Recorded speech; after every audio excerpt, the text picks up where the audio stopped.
विकास, सबका साथ, सबका विश्वास जैसे घोषणा करके भारतीय जनता पार्टी ने कश्मीर में शून्य वोट पाए। मैं मानता हूं कि विकास कुछ नहीं होता, केवल और केवल धर्म सब कुछ होता है। हमने मोदी जी को मजबूत प्रशासक के रूप में देखा, जिसने कभी मुसलमानों को खुश करने के लिए जालीदार टोपी नहीं लगाई। लेकिन अब वो मोदी, राज का मोदी, वो मोदी नहीं। ऐसे लोग, ऐसे कालनेमी हैं भारतीय जनता पार्टी के अंदर जो आदित्य योगी नाथ की छवि खराब करना चाहते हैं। हर वो व्यक्ति झूठा है जो आपको नफरत सिखाए, घृणा सिखाए।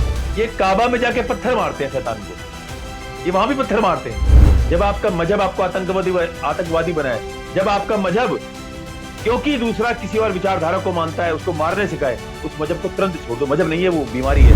हमारा सनातन धर्म वेदों से जुड़ा हुआ है, हमारा सनातन धर्म भगवत गीता से जुड़ा हुआ है। फिरोज गांधी का पुत्र गांधी कैसे हो गया? वो फिरोज गांधी का पुत्र जनेऊधारी पंडित कैसे हो गया? हिंदुओं की लड़कियां तो हिंदू है ही नहीं ना। चले जाओ शाम को नाइट क्लब में, देखो दारू पी के क्या नंगा नाच कर रही है। अब हमारे लिए एक उम्मीद बची है कि हम पूरी ताकत झोंक के आदित्य योगी नाथ जी को, यदि इन्होंने प्रधानमंत्री का चेहरा अगली बार नहीं बनाया तो हम बीजेपी को वोट नहीं देंगे। ना किसी दल के शत्रु हैं, न किसी नाम के शत्रु, हर उस दानव के शत्रु है जो राजा राम के शत्रु। नमस्कार, अनकोट देख रहे हैं आप और मैं हूं आपके साथ दिव्या सिंह। कहते हैं कि जब आस्था सवालों के घेरे में है तो कुछ ऐसे धर्माचार्य हैं जो सिर्फ पूजा पाठ नहीं कराते, ज्ञान की बातें नहीं करते, बल्कि देश के लिए डट कर खड़े होते हैं, अपनी बातें रखते हैं और हक में अपनी बातों को रखते हैं। आज हमारे साथ मौजूद है धर्माचार्य अरुण कृष्ण महाराज। सबसे पहले तो आपका बहुत बहुत स्वागत है महाराज जी। कैसे हैं आप? मैं बहुत अच्छा हूँ, स्वस्थ हूँ, मजबूत हूँ, कृपा है महादेव की। जी। अभी शुरुआत करेंगे यूजीसी से लेकर। हालांकि सुप्रीम कोर्ट का तो फैसला आ गया है, 19 मार्च को फिर अगला सुनवाई होगा मामले में, जो भी होगा देखा जाएगा। आपकी क्या राय है इस पे, कैसे देख रहे हैं आप इसको? देखिए, यह देश अज्ञानता और अशिक्षा का कारण भी इसको कह सकते हैं, और हजारों वर्ष का विदेशियों का जो हमारे देश में उनका उनका हस्तक्षेप रहा, शासन में, हर चीज में, उसका हम्म। प्रभाव हमारी जाति पे पड़ा। उसका प्रभाव हमारे देश पे, उन्नति पे, समृद्धि पे, और जो सामाजिक व्यवस्था उस पे पड़ा। और आज भी हमारा देश, जहाँ पर शत्रुबोध होना चाहिए हर एक हिंदू के अंदर, शत्रुबोध से हटके आज हिंदू जाति भेदभाव जैसे कैंसर में उसमें, उसी में जुता पड़ा है, उसी में लड़ रहा है आपस में। और हम्म। ऐसी जाति भेदभाव, वैमनस्य जहाँ पर हिंदुओं में पहले से ही हो, जिसके लिए हम निरंतर प्रयासरत हैं कि हमारे बीच में जाति भेदभाव जैसा कैंसर ना हो, इसको समाप्त किया जाए। हम्म। उसमें ये जो यूजीसी है, इस यूजीसी ने इसमें और आग में घी डालने का काम किया। हम्म। हम्म, इससे बड़ा दुख। हाँ महाराज जी, आपको नहीं लग रहा है कि इससे हिंदू ही आपस में बट रहे हैं? बट रहे अब तो उसके परिणाम आने लग गए। अभी एक यूनिवर्सिटी के अंदर शायद बीएचयू शायद उत्तर प्रदेश में, हम्म। उसमें तो हिंदू हिंदू से जाति के नाम पे वहां पर तो विद्यार्थी आपस में लड़ मरे, गुट मरे आपस में। तू हम्म। इस जात का, मैं इस जात का, तू यूजीसी के पक्ष में, तू यूजीसी के समर्थन में।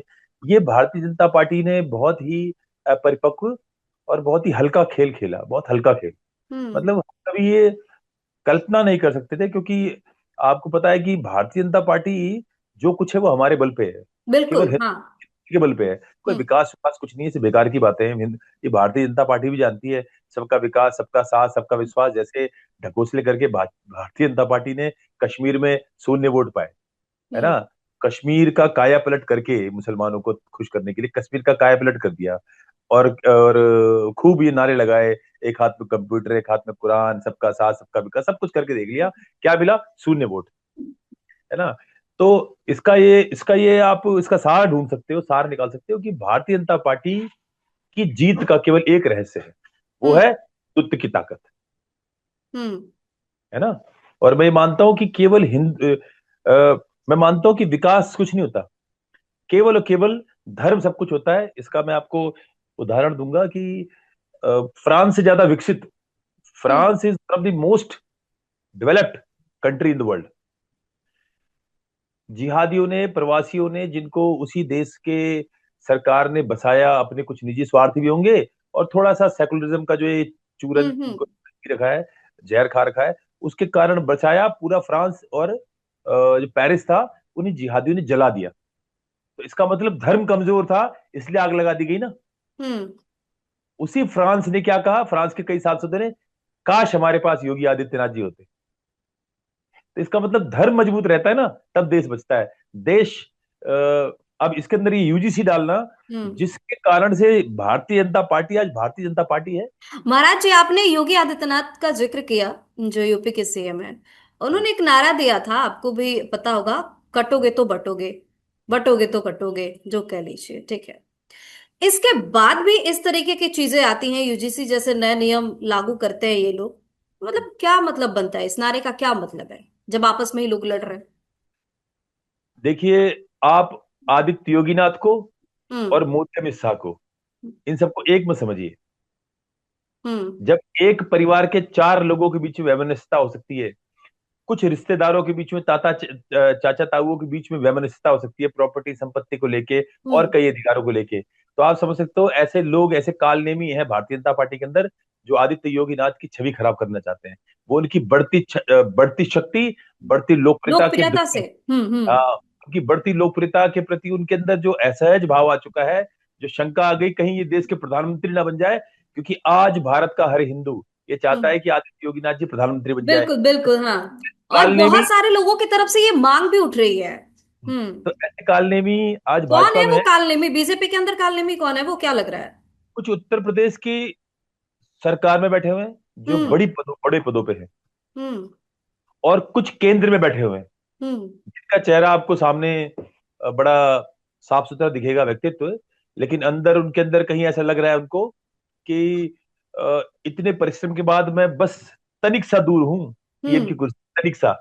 लेकिन ये लेकिन उनका, अभी तक तो महाराज जी सब कुछ ठीक चल रहा था, अब योगी आदित्यनाथ से दिक्कत इनको क्यों होने लगी है? क्यों हो रही है इतनी दिक्कत, आदित्य क्यों हो रही है? आदित्य योगीनाथ जैसा शासक, हम्म। मैं उनको युग पुरुष कहूंगा। आज हमें उनका एहसास नहीं है, वो युग पुरुष है। आदित्य योगीनाथ जैसा शासक, आदित्य योगीनाथ जैसा अर्थशास्त्री, आदित्य योगीनाथ जैसा प्रशासक, हम्म। आदित्य योगीनाथ जैसा जैसा अध्यापक, और आदित्य योगीनाथ जैसा मुखिया, इस भारत भूमि पे स्वतंत्रता के बाद, और मैं कहूंगा स्वतंत्रता से कई सौ साल पहले तक, हम्म। भूतो न भविष्य कोई था नहीं।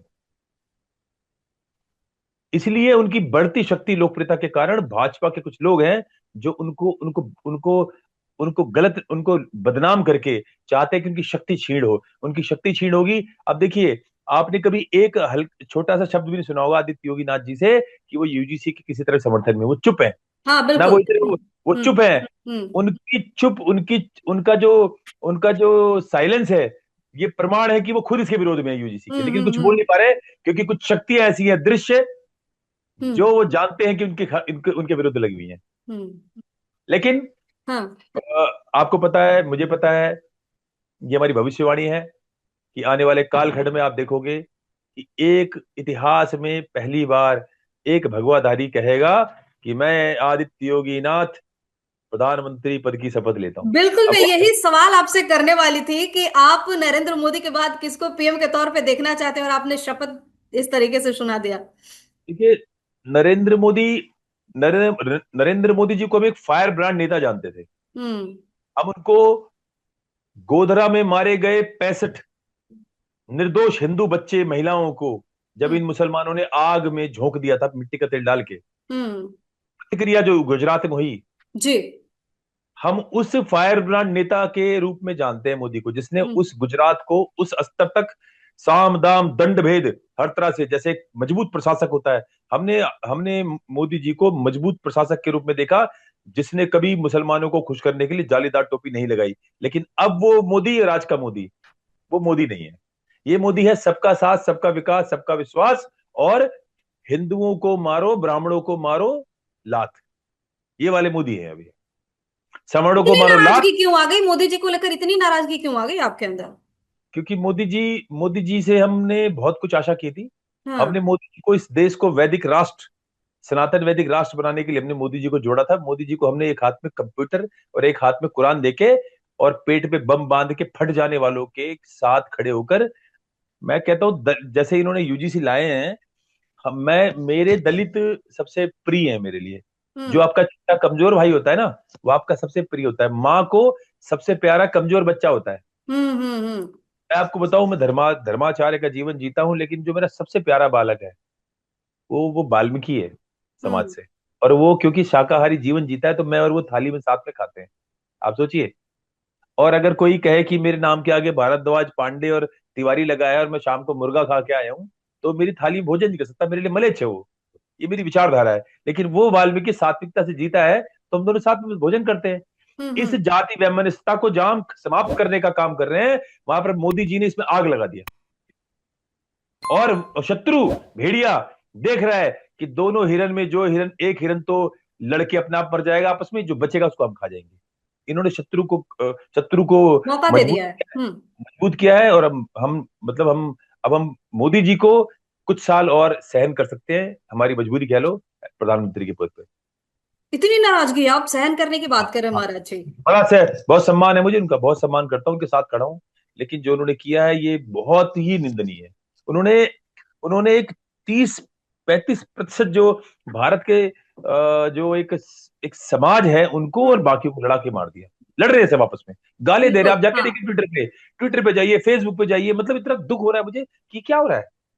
राम के संतानें आधे राम की रक्षा कर रही है, आधे राम को गाली दे रही है। इतनी घृणा पैदा कर दी आपने।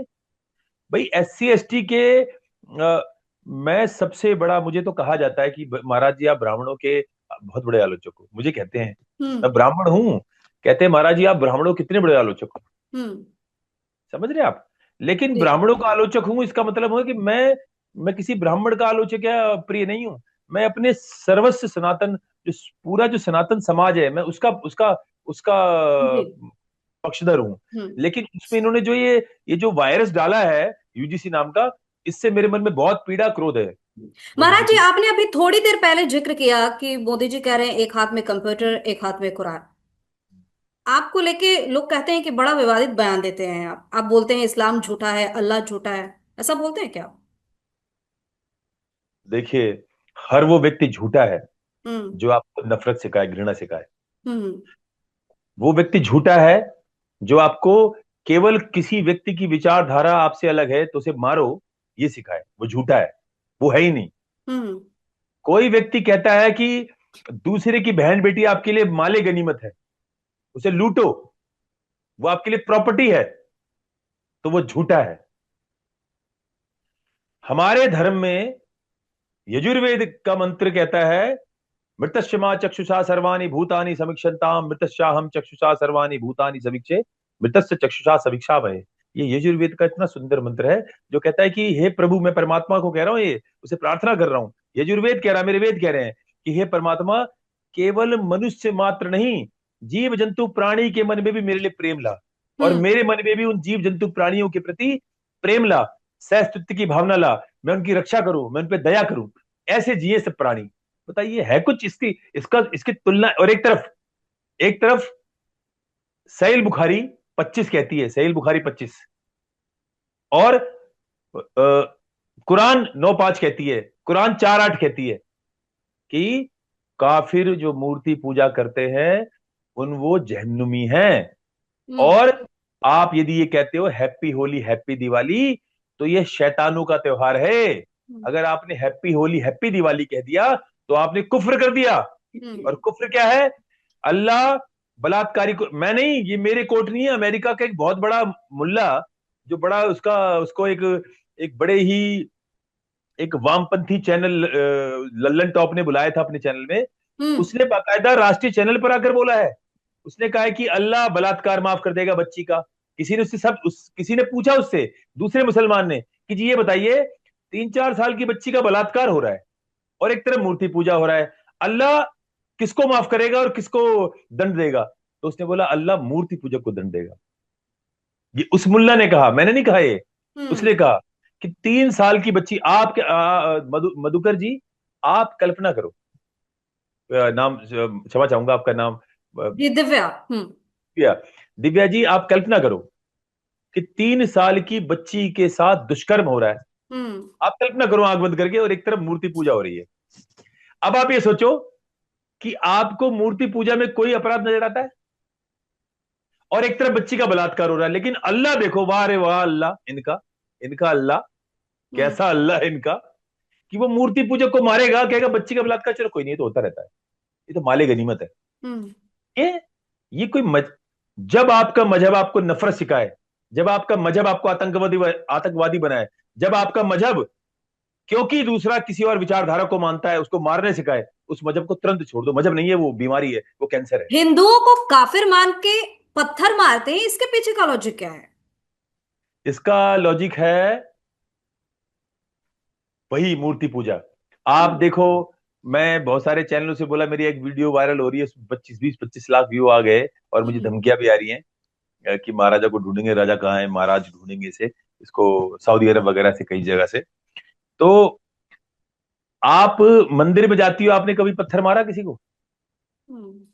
कभी कोई मंदिर में, जैन मंदिर में, गुरुद्वारे में आपने देखा होगा, हम लोग जाते हैं तो केवल मन को शांत करके उस परमात्मा से जुड़ने, खुद को जोड़ने का प्रयास करते हैं। जी। मन को जी। शांत करके उस हम्म। पवित्रता का अनुभव करते हैं ना। हम्म। लेकिन ये जो मुल्ले हैं, जो मुसलमान हैं, ये काबा में जाके पत्थर मारते हैं शैतान को, ये वहां भी पत्थर मारते हैं।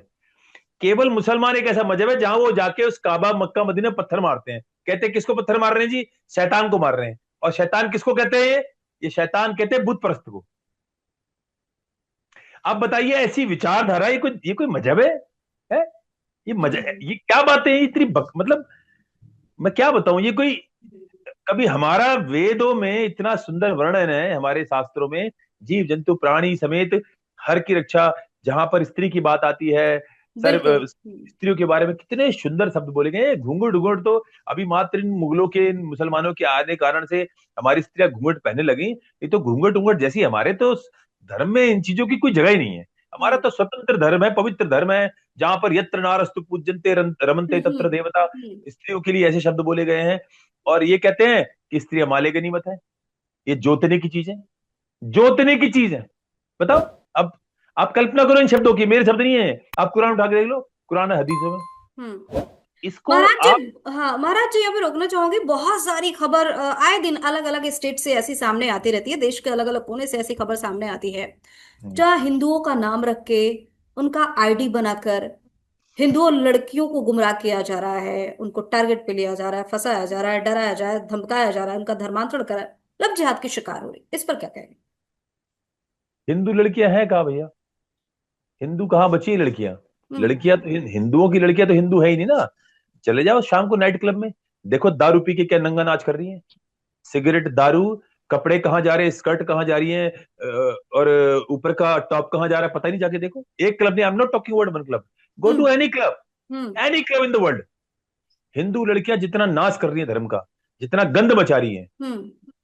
This is not modernity. Vulgarity is not modernity, you are modern. तो इस वजह से उनका धर्मांतरण हो जा रहा है। हाँ, सबसे शिकार कमजोर जो जंगल में होता है, शिकारी सबसे पहले उसको खाता है। हम्म। आप मुसलमान लड़कियों का कन्वर्जन क्यों नहीं करा पा रहे हो? वो तो कर दी, हिंदुओं लड़कियों से, हिंदुओं से ब्याह करती हैं, तो अपना संस्कार के, वो तो इस्लाम धर्म से तंग आके ब्याह करती हैं। हाँ। हाँ। हलाला हो रहा है जी, पिता ने बलात्कार कर दिया, सगे भाई ने बलात्कार कर दिया, मामा के लड़के ने बलात्कार कर दिया, ज्यादातर केस ऐसे ही सामने आते हैं। तो जाके किसी हिंदू से ब्याह कर लेती हैं। हिंदुओं की जो लड़कियां हैं, मैं वो शब्द नहीं बोलना चाहता, क्योंकि हमारे बुजुर्ग हिंदू महिलाओं के बारे में बहुत कुछ बोलते थे। यदि हम हम्म। ये बोलते हैं कि उनका सम्मान होना चाहिए, तो आज के समय में हिंदू लड़कियों ने जो गंद मचा रखा है समाज में, जो गंद मचा रखा है रीलों के नाम पे, जो गंद मचा रखा है मॉडर्निटी के नाम पे, ये गंद इस समाज को लील लेगा। हम्म। और कुछ कह दो तो कहते हैं ये तो बाबा है, ये इसे क्या पता, वी आर वेरी मॉडर्न। और पता नहीं क्या क्या, मैं बोल नहीं सकता भाषा जो बोलती हैं, who the hell are you, who the हाँ। आर यू हाँ। Too, hmm. who are you to decide to point out this is bloody my life, my way। ये सारी बकवास बातें करती है। ये लगता है कि हम्म। ये जो कूल सी, किसी की चुराई अंग्रेजी बोल के बड़ी, और ये क्लीवेज दिखा के और गंदे कपड़े पहन के दारू पी के लेट रही सड़कों पे, ये मॉडर्न है ये। हम्म। लेकिन ये कोई लड़की, जैसे आपने कपड़े पहने हुए हैं, हम, आपके जो कपड़े हैं, ये कितने कितने सिविलाइज्ड कपड़े हैं। क्या हम्म। यदि आप सुंदर हो तो आप सुंदर नहीं जाने रहे? अभी आप भी हम्म। सुंदर हो, लेकिन क्या आप कुछ और पहन लोगे तो आप ज्यादा सुंदर हो जाओगे? सुंदर नहीं होगे, केवल आपको ऑब्जेक्टिफाई, हिंदू लड़कियां खुद को ऑब्जेक्टिफाई कर रही हैं, उसी का लाभ आज ये जिहादी उठा रहे हैं। इन जिहादियों को पता है कि हिंदुओं की लड़कियां धर्महीन है, इनको टारगेट करो, इनको चार अच्छी बातें बोलो। और दूसरा, ये तो एक विषय जहां पर हिंदू लड़कियां खुद जा जाके, क्योंकि उन्हें पता ही नहीं धर्म क्या होता है, उन्हें पता ही नहीं सनातन धर्म की पवित्रता और इस्लाम धर्म की गंदगी, दोनों को कैसे मिला दोगे आप? कैसे पवित्र दूध को कीचड़ से मिला के एक कर दोगे? जब कीचड़ में दूध मिलेगा तो दूध खराब हो जाएगा। कीचड़ तो पहले भी कीचड़ था और अब भी कीचड़ है। लेकिन मतलब हाँ महाराज जी, मतलब जो हिंदू लड़कियां या लड़के, सिर्फ लड़कियों की बात नहीं है, लड़के भी होते हैं, ठीक है, उनका धर्मांतरण हो रहा है या फिर लव जिहाद की शिकार हो रही है, तो आपका मानना है गलती इसमें उनकी है? बिल्कुल गलती उनकी है। हम्म। ये धर्मांतरण पद्मावती मैया का क्यों नहीं हुआ? ये धर्मांतरण पद्मावती मैया के साथ 12,000 रानियों का क्यों नहीं हुआ? क्योंकि वो जानती थी। ये पूरे दुनिया के लिए, पूरे विश्व के लिए उदाहरण है कि पद्मावती मैया को जब पता चला कि खिलजी नाम का मुसलमान अब हमें नहीं छोड़ेगा, उन्होंने उस दरवाजे को बंद किया और जौहर करना स्वीकार किया। हाँ, सही आप समझा, देखिए, हाँ। हम्म। मृत्यु का मृत्यु का सबसे कठिन तरीका है आग लगा के मरना। हम्म। उन्होंने मृत्यु का सबसे कठिन तरीका क्यों चुना? क्योंकि उन्हें पता था कि मुसलमान हमारे शरीर को ना छू दे, क्योंकि वो जानते थे कि मरे हुए लाश के साथ भी बलात्कार करेंगे। क्योंकि आज ही पाकिस्तान में देखिए, ऐसी जो सुंदर लड़कियां मर जाती हैं, उनके उनके जो कब्र होती है, उस कब्र पे हरा रंग का दरवाजा लगाया जाता है बड़े ताले के साथ। आप देख लीजिए, चेक कर लीजिएगा, मेरी कोई बात आपको तथ्यहीन नजर नहीं आएगी। हम्म। चेक करना, हम्म। पाकिस्तान में जो सुंदर लड़कियां मरती हैं, उस कब्रिस्तान में दरवाजा बनाया था लोहे का।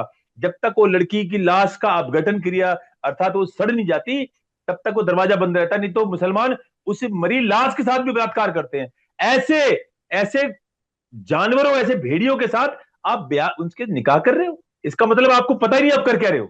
हम्म। ये तो एक विषय है। अब आपने लव जिहाद शब्द बोला। हम्म। लव जिहाद और ये दोनों अलग अलग बातें हैं। हम्म। लव जिहाद है जहां पर ये जिहादी अपना नाम बदल कर, हम्म। वहां पर ये हिंदू लड़कियों को, मैंने बोला, यदि हिंदू लड़कियों को अपने धर्म का ज्ञान होगा तो वो किसी से बात करके एहसास कर सकती है कि हिंदू बच्चा है ये या मुसलमान बच्चा है। हिंदू बच्चा अलग होता है। हम्म। यहां पर ये क्या करते हैं, मैं आपको अपने पड़ोस की घटना बताता हूं, मात्र इसी जी। जी। हरियाणा की घटना। हम्म। यहां पर एक इमरान खान नाम का लड़का मुझे मिला। इमरान खान, हम्म। और इतने कलाबे उसके हाथों जितने मेरे हैं, और नाई के सलून चलाता है। और माथे पे तिलक भी होगा? सब कुछ, तिलक लगा दो, प्रसाद खिला दो, गणेश जी की मूर्ति रख रखी है उसने अपने सलून में। हम्म। और उसने क्या किया, जैसे मेरे ऐसे जो प्रबुद्ध लोग हैं उनसे, अरे महाराज पेट में घुस जाया प्रेम में। हम्म। जब मैंने उसके बारे में धीरे धीरे पता लगाया तो पता चला उसने एक फेक आईडी बनाई हुई है, अभी तंवर के नाम से। और वो लिखता है कि वो जयपुर का राजपूत है, जयपुर में घर है उसका। हम्म। उसने अपना नाम फेसबुक आईडी लिखा अभी तंवर, और आपको बता नहीं सकता वो कितनी लड़कियों को ओयो ले आ चुका है। उसका ब्याह हो चुका है, निकाह हो चुका है अपने सगे मामा की लड़की से। उससे हम्म। कई किलो सोना खा चुका है वो जिहादी। और खुद की बेटी है 18 महीने की, अब तो बड़ी हो गई होगी, 4 साल की हो गई होगी। हम्म। खुद की बेटी और बीबी को छोड़ाया है जयपुर में अपने माता पिता के साथ। यहां पर हिंदू लड़कियों को अपनी आयु कम करके, अपनी फेक आईडी बना के, फेक नाम के साथ, ये मैंने कहीं कहानी नहीं सुनी, मैं आपको एक प्रत्यक्ष बता रहा हूं, गवाह उसका, जब मैं साक्षी हूं। हम्म। अभी भी चेक करोगे तो उसने मुझे ब्लॉक कर रखा है। अभी चेक करोगे तो उसने कहीं ना कहीं मेरे डर से छोटा सा भी इमरान लिख लिया है, नहीं तो उसने हम्म। अपना नाम रखा हुआ है अभी तंवर। और हिंदू लड़कियों को, कितनी लड़कियों को ओयो ले आ चुका है, आप गिनती नहीं कर सकते। हम्म। और आप पता नहीं लगाओगे कि वो मुसलमान है क्योंकि मॉडर्न कपड़े पहनेगा, सिगरेट पिएगा और बोलेगा मैं अभी तंवर हूं। अब अभी तंवर सुन के कौन बोलेगा जिहादी है? ऐसी घटनाएं देश में हजारों हो रही हैं। बिल्कुल, हाँ। हिंदू लड़कियां आज सबसे सरल शिकार है, और आने वाला कालखंड बड़ा ही भयानक है हिंदू बच्चों के लिए। महाराज जी, कथावाचक है अनिरुद्धाचार्य, आप जानते ही होंगे उनको। हाँ। उनका बयान अक्सर बहुत ज्यादा चर्चा में रहता है, लड़कियां बहुत ज्यादा नाराज भी हो जाती हैं उनसे, क्या बोल देते हैं ऐसा? लिव इन रिलेशनशिप को भी लेकर उन्होंने ऐसी कुछ बातें कही थी जो मैं आपसे नहीं अभी बता सकती, आप सब मुझे जानते हो, बताइए। मेरे मेरे मेरे मित्र समान है अनिरुद्धाचार्य जी। और हम्म। मैंने सभी चैनलों पे उनकी बड़ी फील्डिंग करी। और हाँ। उन्होंने उन्होंने उन्होंने जो कुछ कहा, उन्होंने एक शब्द भी गलत नहीं बोला। आप मुझसे कुछ भी पूछ सकते हैं, बिना झिझक हर बात का जवाब दूंगा। हम्म। उन्होंने कहा कि वेश्याओं जैसा आचरण, ऐसे कुछ हम्म। कहा हम्म। उन्होंने। हम्म। आज की वेश्याएं हैं और बुलाना चाहती है खुद को देवी, और जीवन है वेश्याओं जैसा, ये बोला ना। हम्म। हम्म। हम्म। इसी बात का बड़ा अपवाद बना था उनका। और हम्म। मैं उनकी बात से पूरी तरह समर्थन देता हूँ कि उन्होंने सही कहा। शास्त्र भी कहते हैं, हम्म। शास्त्रों ने भी कहा है। क्या गलत बोला उन्होंने? क्या वेश्याओं जैसा आचरण नहीं है लड़कियों का? अगर कोई बलात्कारी मर्द होगा तो उसको बलात्कारी नहीं कहोगे आप, साधु कहोगे? जो जैसा होगा कहलाया जाएगा। लेकिन क्या उन्होंने सब लड़कियों को बोला? नहीं, उन्होंने उनको बोला जो जैसा आचरण रख रही है। शास्त्र कहते हैं, रामायण में वाल्मीकि रामायण में स्वयं लिखा, वाल्मीकि जी की पुस्तक में, स्त्री स्वपोषण परा, वेश्या आचरण तत्परा, पति वाक्य मनादिता सदा अन्यगृत तत्परा, दूसरे सुकर शशि पुरुषेश सदा स्पृहाम। ये तो वाल्मीकि जी ने लिखा कि एक समय ऐसा आएगा, एक समय ऐसा आएगा। लेकिन महाराज जी, लोगों का ये कहना था कि आचार्य प्रेमानंद महाराज जी भी ने उस तरीके के संदेश दिए, उस तरीके की बातें कही, लेकिन उनके शब्द बहुत अलग थे। और जो अनिरुद्धाचार्य ने कहा वो शब्द बहुत अलग थे, मतलब वो आप समझ सकते हैं। प्रेमानंद जी के शब्द ज्यादा खतरनाक थे, हम्म। लेकिन प्रेमानंद जी की लेग पुलिंग करना आसान नहीं है ना, क्योंकि हम्म। बैक फायर कर जाएगा। हम्म। अब और जो अंधाचार है वो लड़के जैसा है, इज ए बॉयश बॉय, 30-32 साल का है, तो उसको खींचना आसान था, उसकी टांग खींचना। हम्म। प्रेमानंद के समर्थन जो है, जो प्रशंसक है, वो इतनी बड़ी भीड़ है कि उनको जो टारगेट करेगा वो बैकफायर कर जाएगा। प्रेमानंद जी तो बहुत ही खतरनाक बात बोली थी। उन्होंने कहा था केवल 3 से 4% बच्चियां, लड़कियां चरित्रवान बची, बाकी सब चरित्रहीन हो चुकी है। बताइए, हम्म। ये ज्यादा बड़ी बात है? या जो अनिरुद्धाचार्य ने कहा कि भाई जो वेश्याएं हैं उनको वेश्या कहा जाएगा, आचरण वेश्याओं जैसा है, और खुद को देवी कहलाना चाहती हैं, वेश्या को वेश्या कहा जाएगा। ये तो हम्म। बड़ा आसान बात है और बड़ी हम्म। साधारण बात है। प्रेमानंद जी बड़ी खतरनाक बोली।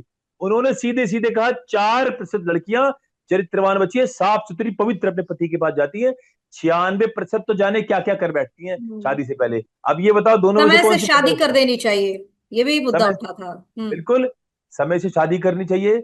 और हाँ, क्या है देखो, बातों को ट्विस्ट किया गया। उन्होंने एक उदाहरण दिया कि एक समय था जब लड़कियों की शादी 14-15 वर्ष में हो जाया करती थी। हम्म। उन्होंने वो उदाहरण दिया। उन्होंने ये नहीं कहा कि हो जानी चाहिए। हम्म। लेकिन क्या है कि जब आप कुछ मीडिया के कुछ ऐसे चैनल हैं जिन्होंने हम्म। ऐसे बड़ा उसका नैरेटिव चलाया, हम्म। बाद में वो खुद ही फ्लॉप हो गए, हम जैसे ने उनको सुपर फ्लॉप किया। उन्होंने कहा कि ऐसा समय था, इसी डर से वो माता पिता अपने बच्चों की, लड़कियों की शादी जल्दी कर देते थे, क्योंकि लड़कियां कहीं ऐसा ना करें। ऐसा हम्म। लड़कियां क्यों करें? आज जो सुप्रीम कोर्ट का एक जो जज है, वो होता कौन है? सुप्रीम कोर्ट का जज वो कौन है? सुप्रीम कोर्ट का जस्टिस, न्यायाधीश, जो ये डिसाइड करे कि हमारे घर की बहन बेटियां और किसी के साथ बिना शादी करे नहीं। वो कौन होता है डिसाइड करने वाला? वो ठेकेदार लग रहा है हमारे देश का, वो हमारे देश का ठेकेदार है। सुप्रीम कोर्ट का न्यायाधीश वो होता कौन है? अपनी बेटी के साथ करे, अपनी बहन के साथ करे, अपनी माँ के साथ करे ना। वो होता हम्म। कौन है डिसाइड करने वाला कि मेरे घर की बेटी कौन क्या करेगी? मेरे घर की एक समय कालखंड था कि अगर किसी लड़की को बोल दिया जाए कि मैं आपको बहुत प्रेम करता हूं लेकिन शादी नहीं करूंगा, ऐसे रख लूंगा, तो लड़की छूटते बोलती थी कि मैं तुम्हारी रखेल बन के नहीं रहूंगी। हम्म। हम्म। हम्म। आज कहती है कि मुझे रखेल रख लो ना, मुझे रखेल रख लो कुछ समय के लिए। आज खुद कह रही है कि मुझे रखेल रख लो। उसी लिव इन का ही मतलब रखेल है। वो खुद कहती थी लड़कियां, भैया आपने भी क्या समझ रखा है, मैं साफ सुथरे सामाजिक परिवार की बच्ची हूं, तो मैं आपके महाराज जी, रखेल जब बन। मामला सुप्रीम कोर्ट जाएगा तो सुप्रीम कोर्ट ही फैसला सुनाएगा ना। सुप्रीम कोर्ट कोई नहीं होता, उसके अधिकारों से परे है ये। हम्म। उसकी औकात नहीं सुप्रीम कोर्ट की कि वो शास्त्रों को चैलेंज करे। वो सुप्रीम कोर्ट कौन होता है? आपके घर में आपकी बेटी क्या करेगी, वो माता पिता निर्णय लेंगे उसका। वो कौन होता है? ऑक्सफोर्ड से पढ़ के आते हैं, अमेरिका से, इनको पता तो कुछ होता नहीं है। अमेरिका से पढ़ के आ रहे हैं, जहां पर अमेरिका क्या है, गंद है अमेरिका। हमारे शास्त्रों में तो उनको पाताल लोग कहा गया है, मलेच्छों का लोग कहा गया है। हम्म। मलेच्छ है वो, गाय भैंस कुत्ता बिल्ली खाने वाले लोग। वो क्या है, उन्हें क्या पता कि संस्कार क्या होते हैं? उन्हें क्या पता सिविलाइज वर्ल्ड क्या होता है? उन्हें क्या पता जीव प्रेम क्या होता है? उन्हें क्या पता 16 संस्कारों में से विवाह हमारे लिए एक संस्कार है? तुम कह रहे हो कि अपने जाओ और एक तो ऐसी देखी मैंने भैया, एक ऐसी देखी मैंने डायन, वो कह रही कि टेस्ट ड्राइव, जैसे गाड़ी की टेस्ट ड्राइव होती है ऐसे पहले टेस्ट ड्राइव लो। तो मैंने पूछा उससे कि भाई तेरी माँ ने कितने टेस्ट ड्राइव लिए, बता दे भाई। मैंने कहा तेरी माँ ने फिर टेस्ट ड्राइव लिए होंगे, यदि तेरी माँ टेस्ट ड्राइव लेके आई है और तू पैदा हुई है तो तू भी फिर टेस्ट ड्राइव ले। लेकिन तू खुद टेस्ट ड्राइव ले, खूब गाड़ियां चला जगह नहीं नहीं। लेकिन तुम लोग पूरे समाज के सैकड़ों करोड़ों हिंदू हम्म। बच्चियों का निर्णय लेने वाले कोई न्यायाधीश कुछ नहीं होता, उसके अधिकार क्षेत्र से बाहर का विषय है ये। लेकिन अब तो आप हर वो, मामला सुप्रीम कोर्ट ही पहुंच जा रहा है। हाँ, क्योंकि सुप्रीम ये बीजेपी कायर सरकार है। मैं हर चैनल से बोलता हूं, बीजेपी भीरू कायर दब्बू सरकार है, इसलिए ऐसा हो रहा है। बीजेपी को लगाम लगानी नहीं आती कि hello watch your tongue, watch your rights and limit yourself. You are nobody to decide hmm. कि हमारे घरों की बेटियां क्या करेंगी क्या नहीं करेंगी. एक भीरू कायर सरकार है बीजेपी. मैं तो हमेशा बोलता हूं बीजेपी का समर्थक हूं. बीजेपी हमारे कारण जीतती है, लेकिन सत्य बोलूंगा बीजेपी एक कायर भीरू सरकार है. इनके निर्णय लेने की इनके अंदर कोई हिम्मत नहीं है.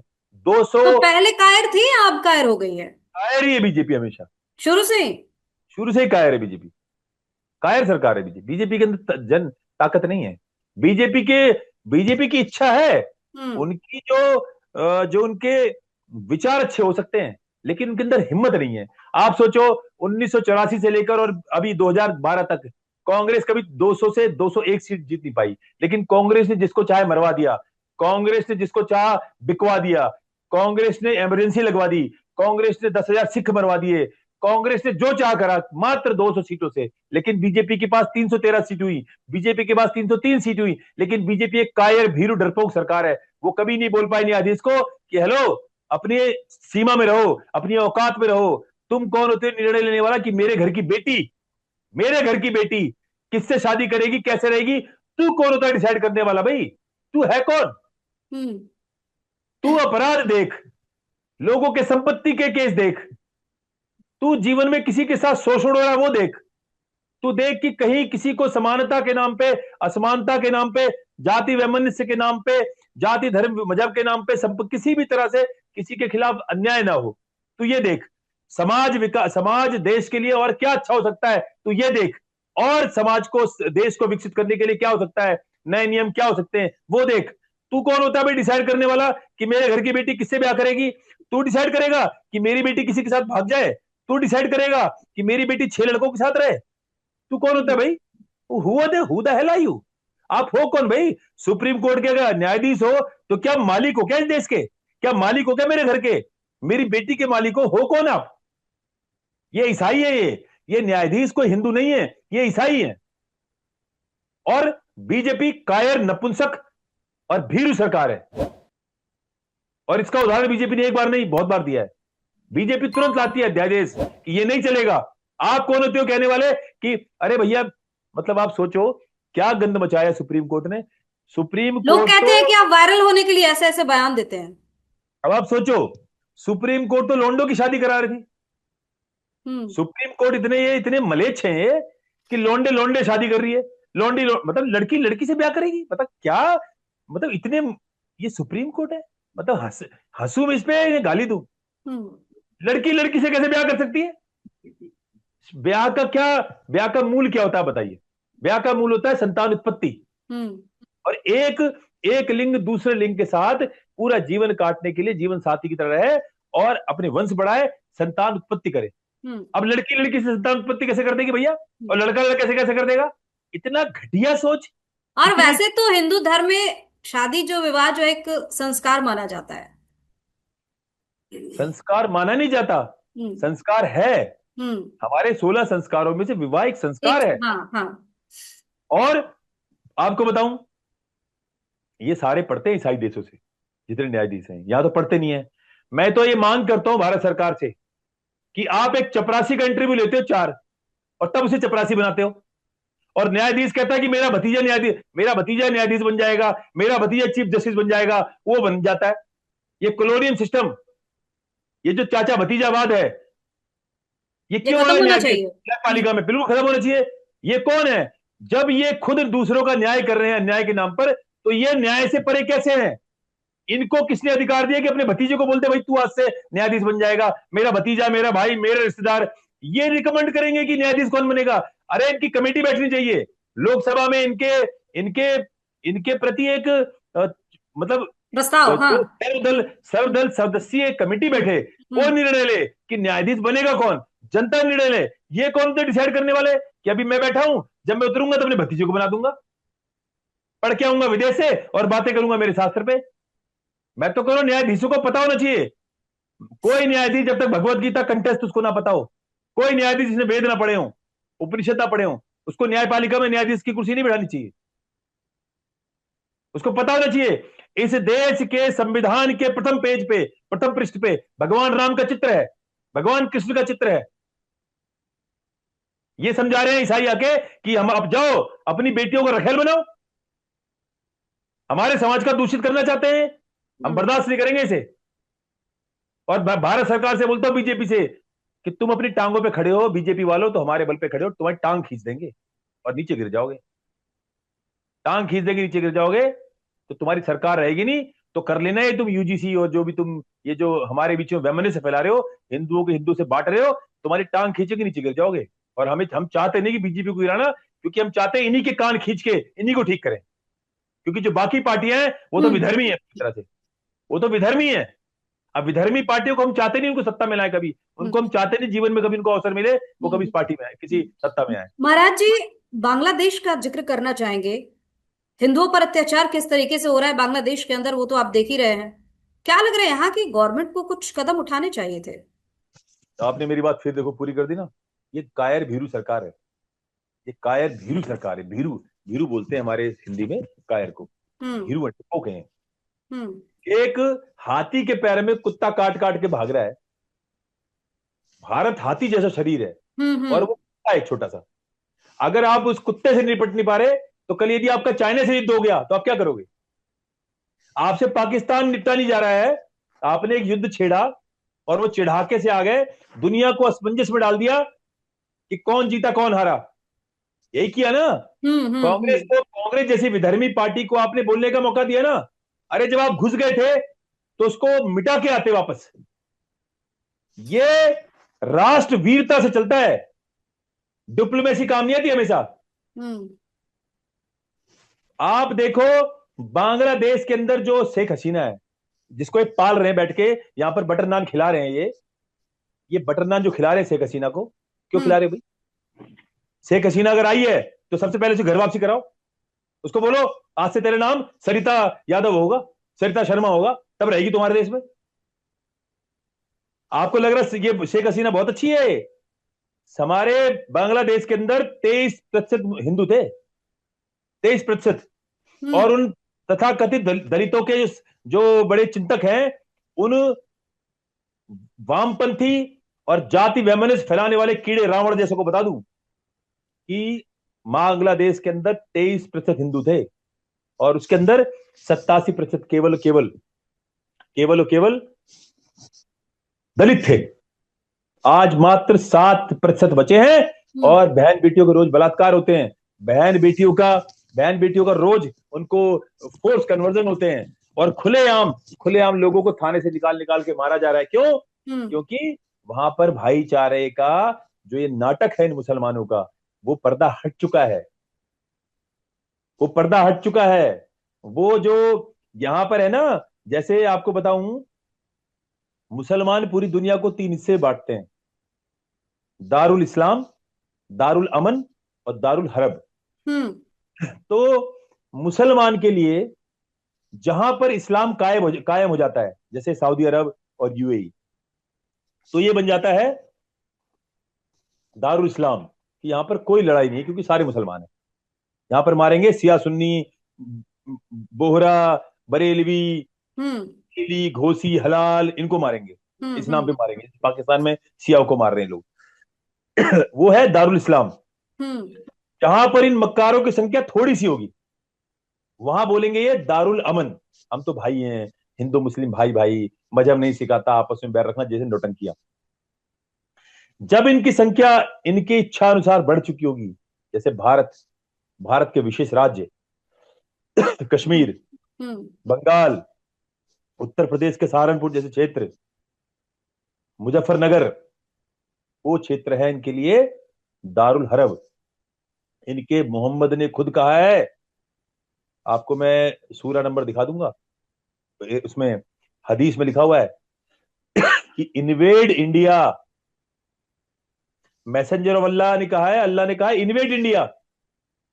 आप सोचो, जो अल्लाह दिखता नहीं है, कहते हैं वो तो हवा है, वो जो हवा है वो कह रहा है इन्वेड इंडिया, यानी कि जिहाद करो इंडिया के खिलाफ। इनका अल्लाह कह रहा है।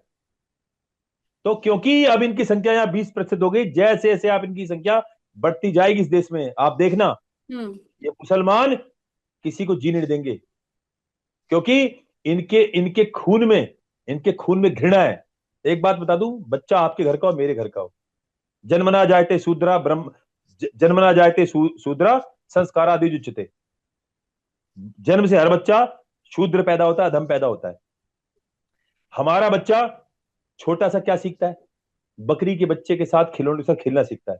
ये 4 साल के बच्चे के हाथ से एक जानवर का गर्दन कटवाते हैं। तो जब बच्चा बड़ा होता है तो वो क्या सीखता है? छोटे छोटे स्कूलों में मुल्ले मौलवी सिखाते हैं, बच्चों कभी हैप्पी होली मत कहना अपने काफिर को, हम्म। स्कूल को, कभी इस्लाम के हैप्पी खिलाफ है। दिवाली मत कहना। हम्म। ये शैतान है, ये शैतान कहते हैं हमें, हमें शैतान कहते हैं। दिव्या को और मुझे ये कहते हैं कि काफिर नजिश है, नजिश। आप जानते हो नजिश क्या होता है? पॉटी, कूड़ा। आप पूछ के देख लेना किसी मुसलमान से, हम हम्म। नजिश है, नजिश इस्लाम के लिए। ये इसलिए मार रहे हैं कि बांग्लादेश में इनकी संख्या बढ़ चुकी है। अब इन्हें डर नहीं है मुसलमानों से। अभी हम्म। ये मुसलमान काफिरों को खत्म करना चाहते हैं, और एक दिन यहां पर भी ये करेंगे। महाराज जी, आप इतने बेबाक तरीके से सारी बातों को रख रहे हैं, चाहे पॉलिटिकल मुद्दा हो, चाहे धर्म से जुड़ा हुआ मुद्दा हो, लेकिन लोग कहते हैं कि धर्माचार्यों को राजनीति से दूर रहना चाहिए, इन मुद्दों में नहीं घुसना चाहिए। अच्छा, तो धर्माचार्य का क्या मोमबत्ती अगरबत्ती जलाना चाहिए? अरे धर्म हमारा ही काम है, धर्म की स्थापना करना हमारा ही काम है। ये सारी बातें पुरानी हो गई हैं। हम्म। ये कह के धर्म गुरुओं को दबाया जाता था पहले, हम्म। और इसीलिए धर्मगुरु, मैं तो उनको निष्क्रिय मानूंगा, निकम्मा मानूंगा ऐसे व्यक्ति को जिसने धर्म का चोला पहन रखा है और वो सत्य बोलने से डरता हो। हम सत्य बोलने से डरते नहीं है। सत्य ये है कि धर्म गुरुओं को आगे होना चाहिए। हर राजनीति में सबसे पहले धर्मगुरु बैठना चाहिए, पॉलिटिकल डिबेट में धर्मगुरु बैठना चाहिए। पहले चाणक्य महाराज निर्णय लेते थे कि उनका उनका शिष्य मौर्य क्या करेगा। आज कहते हैं धर्मगुरु का काम नहीं। धर्मगुरु का क्या काम है? मंदिर में बैठे घंटा बजाना? हमारा काम घंटा बजाना नहीं है। हमारा काम है उन लोगों को बजाना जो हमारे सनातन धर्म के खिलाफ खड़े हैं। हम्म। और मुसलमान इस देश का शत्रु है। और ये मैं नहीं कह रहा, केवल आप चेक करो, पुस्तक उठाओ डॉक्टर अम्बेडकर की, पार्टीशन पाकिस्तान और दी पार्टीशन ऑफ इंडिया। क्या लिखा डॉक्टर अम्बेडकर ने? डॉक्टर अम्बेडकर ने कहा कि मुसलमान कभी इस देश का वफादार नहीं हो सकता। और मुसलमान के लिए भाईचारा ऐसा है, मुसलमान का भाईचारा का जब मुसलमान ये कहता है कि भाईचारा, तो इसका मतलब होता है मुसलमान का केवल मुसलमान से भाईचारा। यहां तक कि उन्होंने ये भी कहा कि आप देखना, मुसलमान कभी भी गैर इस्लामिक कंट्री का, गैर इस्लामिक प्रधानमंत्री का कभी वफादार नहीं होगा। और अगर यदि आप चाहते हो कि देश, बंटवारा नहीं चाहता मैं, यदि बंटवारा हो रहा है तो सुनिश्चित करें कि इस देश में एक मुसलमान न रहे और ना वहां एक हिंदू रहे, नहीं तो ये संघर्ष कभी खत्म नहीं होगा। उन्होंने कहा था, देख लो आज हो रहा है। और अभी तो देखते रहना, आने वाले कालखंड में जैसे जैसे इन भेड़ियों की संख्या बढ़ेगी, ये किसी को जीने नहीं देंगे। हम्म। आज मेरे शत्रु इसलिए क्योंकि मैं सत्य बोलता हूं। महाराज जी, धर्म पे बात हो रही है, सनातन से जुड़ी हुई बातें हो रही हैं। आपसे जानना चाहेंगे, पहले और अब में कितना फर्क आ गया है युवाओं के मन में, युवाओं के सोच में, हमारे सनातन धर्म को लेकर? युवाओं को लेके ये जो एक जेंजी नाम की नई बीमारी शुरू हो रही है देश में। हम्म। चैनल पे था तो बहुत सारे वहां बालक बैठे हुए थे, बड़ा चैनल था, तो उन्होंने बोला महाराज जी जेंजी पे क्या बोलोगे? तो मैंने कहा भाई, ये जेंजी तो ऐसा लगता है जैसे किसी दवाई का नाम हो। ये जेंजी क्या होता है? हम्म। भैया तुम सनातन हिंदू धर्म में तुम्हारा जन्म हुआ, जेंजी वेंजी क्या होता है भैया? कोई तुम दवाई हो? Aspirin, Disprin, Crocin, Gen Z? ये तो एंटीबायोटिक दवाई के नाम नाम लग रहा है। आप हम्म। सनातन हिंदू धर्म में जन्म लिया है आपने। जब तक देखिए, हिंदू धर्म का एक शत्रु और है, वो है अंधविश्वास और पाखंड हम्म। और शास्त्रहीनता। जब तक हिंदू बच्चा ये जानेगा नहीं कि हमारा सनातन धर्म केवल कंठी माला घंटी बजाना नहीं है, मंदिर में जाके भीड़ में धक्का मुक्की करना नहीं है। हम्म। हमारा सनातन धर्म वेदों से जुड़ा हुआ है। हमारा सनातन धर्म भगवत गीता से जुड़ा हुआ है। जब भगवत गीता पढ़ेगा हिंदू, हम्म। अच्छा, तब समझेगा कि Bhagavad Gita is a way of life. Bhagavad Gita आपके अंदर शक्ति शक्ति का संचार करता है, आपको हर हर विषम परिस्थितियों में लड़ने का मानदा देता है, बल देता है। जब बच्चा उससे जुड़ेगा तब शक्ति का उत्थान होगा, तब शक्ति बढ़ेगी बच्चों में। एक तरफ बहुत सारे बच्चों में सनातन धर्म के प्रति जागरूकता आ रही है, क्योंकि हम जैसे लोग दिन रात काम कर रहे हैं सनातन धर्म के लिए, हम्म। जागृति बढ़ रही है। लेकिन हमें बहुत अधिक काम करने की आवश्यकता है यदि इस देश को बचाना है। क्योंकि ये देश लव जिहाद, लैंड जिहाद, थूक जिहाद, मूत जिहाद, गू जिहाद, दुनिया भर के जिहादों से जूझ रहा है। अभी एक जिहाद हमने वो देखा, देखो आप, वो यूपीएससी जिहाद, यूपीएससी जिहाद भी है, शायद आपको पता हो नहीं पता हो। हम्म। जहां पर उर्दू टीचर, उर्दू से एग्जाम दो, उर्दू टीचर चेक करेगा, मौलवी चेक करेगा और उसे आईएएस बना देगा। ये है यूपीएससी जिहाद।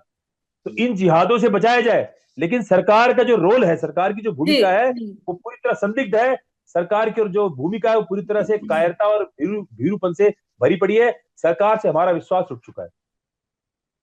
अब हमारे लिए एक उम्मीद बची है कि हम पूरी ताकत झोंक के आदित्य योगी नाथ जी को, यदि इन्होंने प्रधानमंत्री का चेहरा अगली बार नहीं बनाया, तो हम बीजेपी को वोट नहीं देंगे। जिद है आपकी? जिद है हमारी, मेरी नहीं, हमारे पूरे सर्वस्व धर्म गुरुओं की जिद है।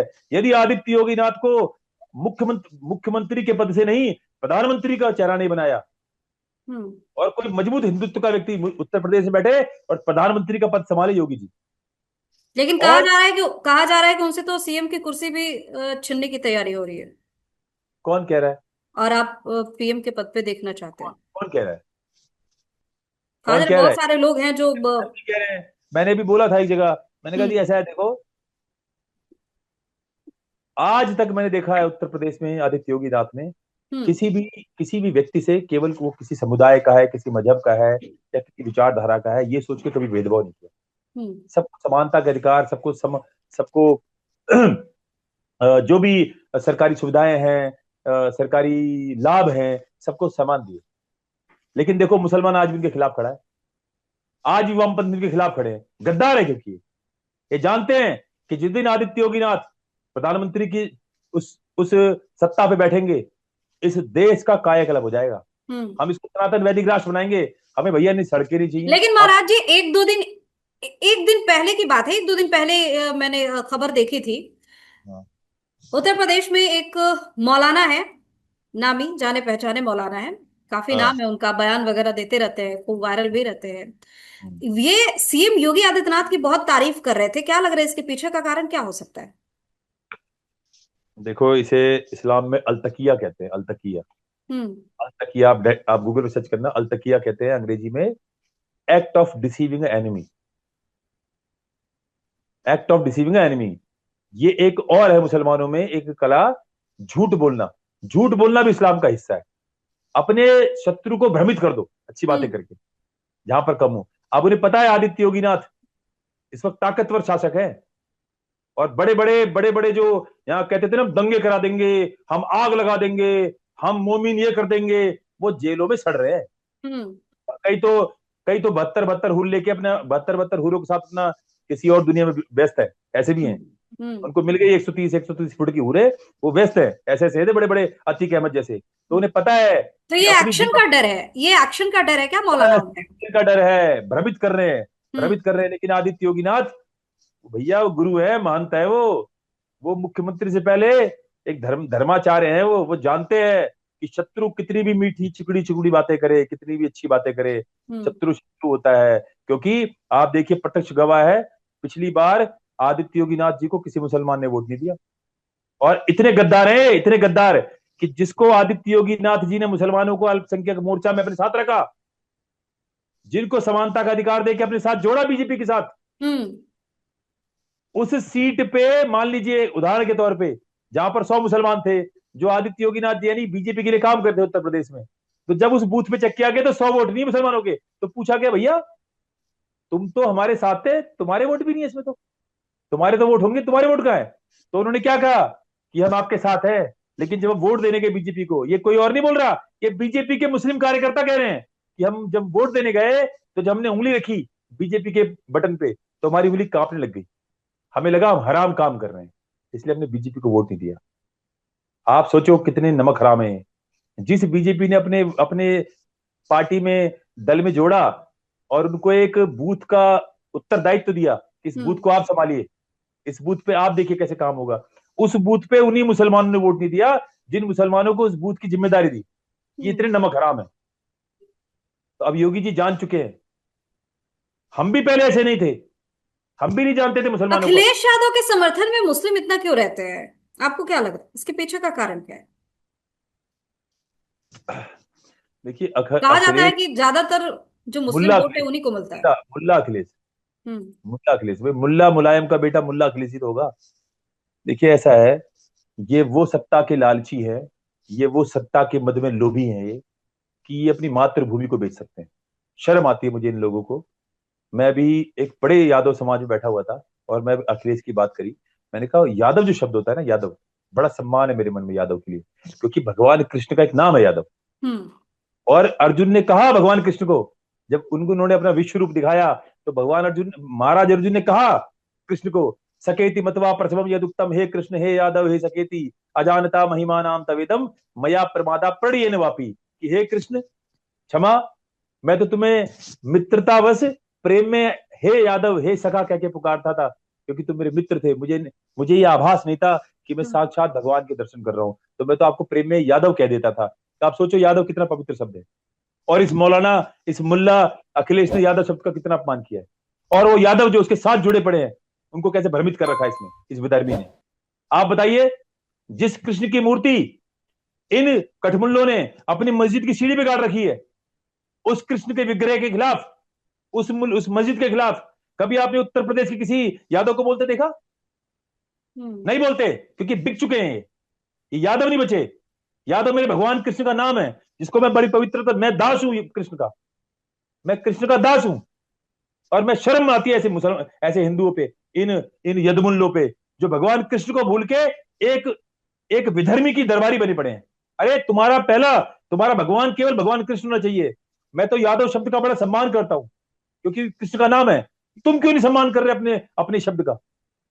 क्योंकि तुम्हें एक एक एक व्यक्ति की जो विधर्मी है, उसके दरबारी बनना है, क्योंकि तुम्हें कोई सत्ता चाहिए, तुम्हें कोई पद चाहिए, तुम्हें मुख्यमंत्री विधायक की कुर्सी चाहिए, तुम्हें निगम पार्षद बनना। अरे लानत तुम्हारे जीवन पे, कि तुम भगवान कृष्ण को छोड़ के तुम एक विधर्मी के दरबारी बने पड़े हो। हम्म। अखिलेश यादव को मुसलमान इसलिए वोट देते हैं क्योंकि मुसलमानों के पास अभी कोई दूसरा विकल्प नहीं है। लेकिन आप देखो, ओवैसी नाम का जो आतंकवादी रहता है हैदराबाद के अंदर, आप देखना उसकी सीटें दिनों दिन बढ़ रही होंगी। आपने नोटिस हाँ किया हाँ होगा। हाँ हाँ, बिल्कुल। हाँ, जहां जहां इलेक्शन हो रहे हैं वहां वहां इजाफा देखने को मिल रहा है। हाँ, ये आपको समझने की आवश्यकता है हिंदुओं को, कि वो काफिरों को तब तक वोट देंगे, दो काफिरों में से मुसलमान को एक काफिर चुनना है, एक बुत परस्त चुनना है। बहुत बुरा वाला बुत परस्त और अच्छा वाला बुत परस्त। तो उन्होंने अखिलेश को चुना, क्योंकि अखिलेश सनातन धर्म का विरोधी है, सनातन धर्म का गद्दार है वो। उन्होंने, अब वो धीरे धीरे ओवैसी को चुनेंगे। हम्म। कोई भी मोमिन तब तक चुनेगा किसी काफिर को, जब तक कि मुसलमान शासक उनके पास, मुसलमान शासक का विकल्प ना हो। अब उनके पास ओवैसी को, वो ओवैसी इस देश का नया जिन्ना बनने वाला है। खबर तो ये ओवैसी, भी चल रही है महाराज जी, खबर तो ये भी चल रही है कि दो स्टेट ऐसे हैं जहां के जितने भी मुस्लिम जो कैंडिडेट हैं, मुस्लिम जो लीडर हैं कांग्रेस पार्टी के, वो कह रहे हैं कि हमारे पास ऑप्शन है, हम ओवैसी के साथ जा सकते हैं अगर आपने मेरी आवाज नहीं उठाई तो अब बिल्कुल। कांग्रेस के सिर पे बहुत बड़ा ये टेंशन आ गया है। मुसलमान एक दिन कांग्रेस को लात मार देगा, हम्म। मुसलमान एक दिन ममता ममता बानो को लात मार देगा, मुसलमान राहुल गांधी को लात मार देगा, मुसलमान मुल्ला अखिलेश को लात मार देगा। हम्म। मुसलमान केवल सही समय आने का इंतजार कर रहा है, अपनी अपनी आदर्श संख्या होने का प्रतीक्षा कर रहा है बस। मुसलमान कभी किसी का सगा नहीं है, मुसलमान इनका भी सगा नहीं होगा, क्योंकि उसके पास विकल्प नहीं है। इसलिए आज मुसलमान अखिलेश को वोट दे रहा है, राहुल गांधी को वोट दे रहा है। महाराज जी वो ममता बनर्जी, आपने बानो क्यों बोल? बैनर्जी, बैनर्जी तो ब्राह्मणों का बैनर्जी का मतलब ब्राह्मण होता है। हम्म। और उस डायन को तो मंदिर में घंटी बजानी नहीं आती, वो ऐसे करती है, ऐसे जैसे टॉर्च दिखा रही हो मंदिर में। बताओ, हम्म। ब्राह्मण तो पूजा पाठ संस्कार के लिए जाने जाते हैं, और वो डायन ऐसी है, उसको तो ये भी नहीं पता कि घंटी कैसे पकड़ते हैं। मरवारी है वो। जैसे ही पार्टी का इलेक्शन खत्म होता है विधानसभा का, तो ये मुसलमान जो बीजेपी के समर्थक होते हैं, उनके घरों में घुस घुस के मारते हैं। तो आप वोट बोल रहे हैं कि मारवाड़ी है वो, और फिर आप बोल रहे हैं ममता बानो, ब्राह्मण है वो, समझ लो। हाँ। ब्राह्मण है वो। अच्छा। सरनेम तो ब्राह्मण है, लेकिन वो आचरण से तो मुसल वो बन चुकी है ना, आज के समय में जिहादन बन चुकी है वो, मुसलमान नहीं है वो, हम्म। मुसलमान बन चुकी है वो। और उसकी मजबूरी भी है। मैं आपको बता दूं एक अंदर की बात, हम्म। अंदर की बात। हो सकता है ममता बनर्जी ने इसको, ममता बनर्जी को आप गांधी, एक मोहनदास करमचंद थे, मोहनदास करमचंद और ममता बानो को आप एक समझो, उसका और मुल्ला अखिलेश को भी। इसका एक उदाहरण देता हूं। मोहनदास करमचंद गांधी कुछ अच्छा काम करने का प्रयास कर रहे थे देश के लिए। करते करते करते करते वो कब उन्होंने अपनी गोद में जिहादी को बिठा लिया और कब वो हिंदुओं के विरोधी हो गया अपीजमेंट में, इनको पता नहीं चला। हम्म। जब उन्हें गोली मारी थी नाथूराम गोडसे ने, हमारे आदरणीय नाथूराम गोडसे ने जब उन्हें गोली मारी थी, तब इस बात पे गोली मारी गई थी कि पाकिस्तान एक कॉरिडोर बना रहा था, जो कॉरिडोर उत्तर प्रदेश से होते हुए पंजाब जा रहा था। 20 किलोमीटर का कॉरिडोर था वो, और उसके आसपास भी मुसलमानों की बस्तियां बसाई जा रही थी।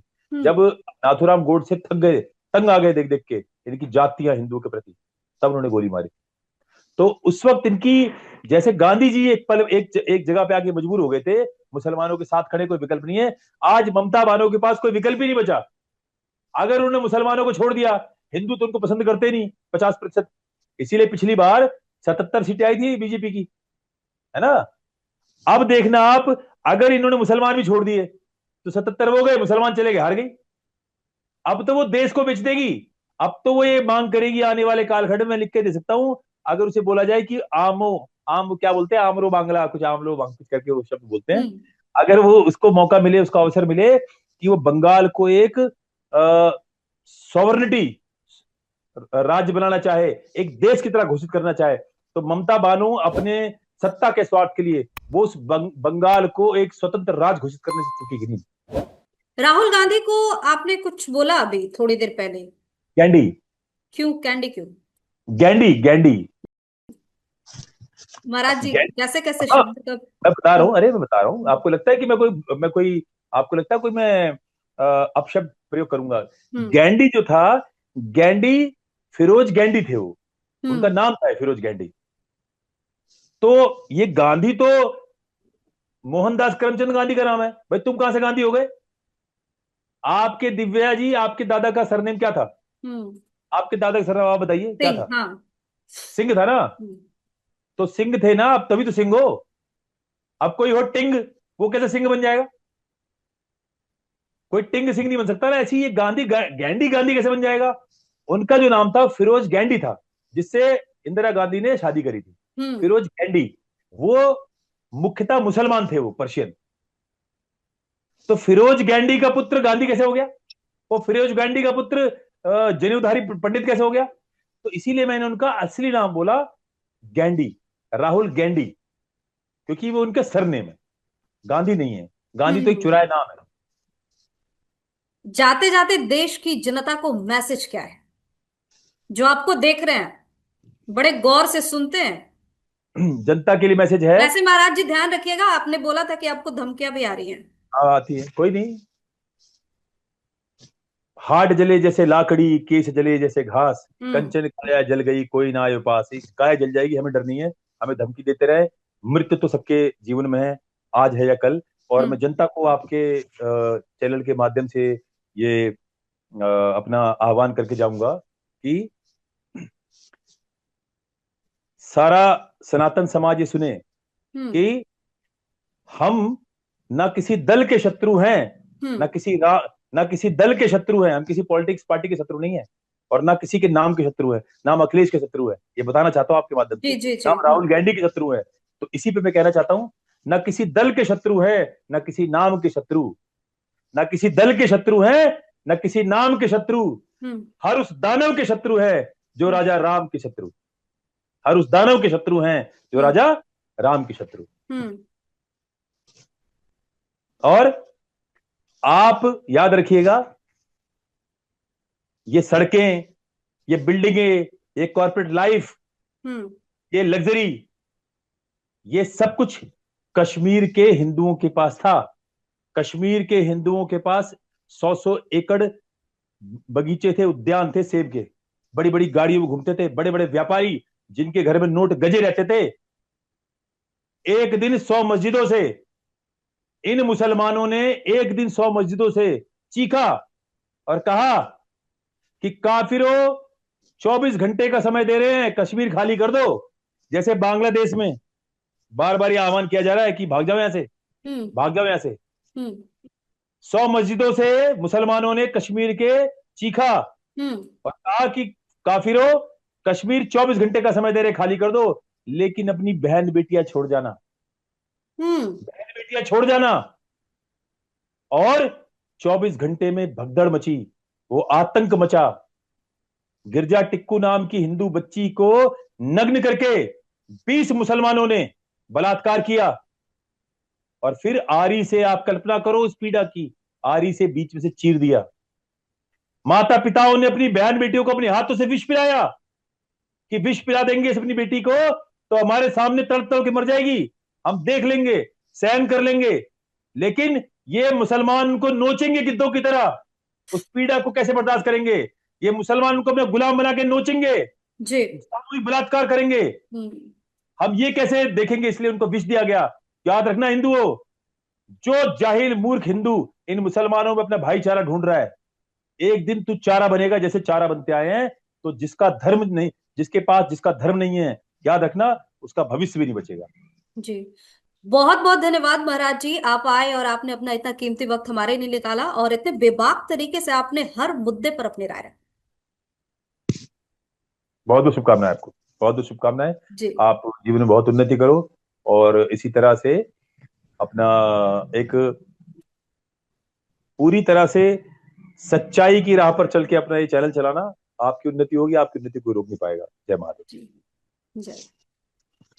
तो हमारे साथ धर्माचार्य अरुण कृष्ण महाराज जी जुड़े हुए थे, जो अलग अलग मुद्दों पे हमारे साथ जुड़े हुए थे, अलग अलग मुद्दों पे अपनी राय रख रहे थे, या यूं कहें कि बेबाक राय, धमाकेदार राय रख रहे थे। अब ऐसे में आप अपनी कमेंट हमें करके जरूर बताइए कि आपको ये पूरा का पूरा डिस्कशन कैसा लगा, आपकी अपनी राय क्या है। साथ ही चैनल को सब्सक्राइब कीजिए, वीडियो को लाइक और शेयर जरूर कीजिए। धन्यवाद।